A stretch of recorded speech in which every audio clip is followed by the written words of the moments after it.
As angry as the House was yesterday, expressing outrage at AIG, the only way to get their money back is to tax it back.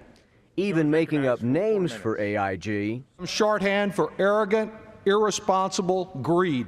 The banking industry today accused the House of going overboard, passing a 90% tax on employee bonuses not just at AIG, but at 8 other banks, some of which, like J.P. Morgan Chase, were essentially ordered to take bailout funds to get credit moving, but which now have a major incentive to give those funds back.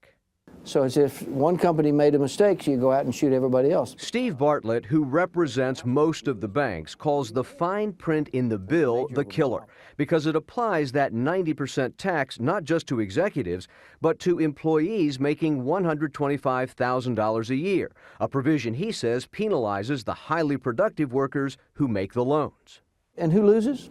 The consumers of these companies, the small business, the home mortgages. On Wall Street, meanwhile, where there is no love for AIG, the House bill still raised fears Washington can't be trusted. It's a disaster because you're changing rules midstream.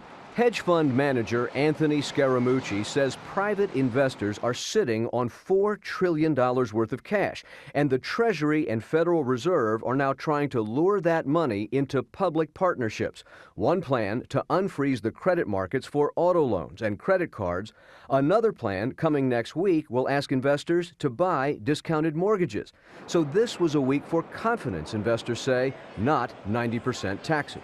Private money is scared because there's indecision and there's politics driving the decisions that relate to shareholders. Republicans, meanwhile, plan to keep the AIG outrage alive. They say it shows the president wasn't paying attention when it mattered most.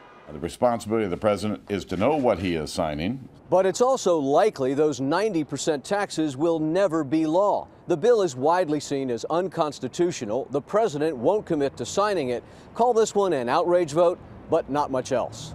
Wyatt Andrews, CBS News, Washington.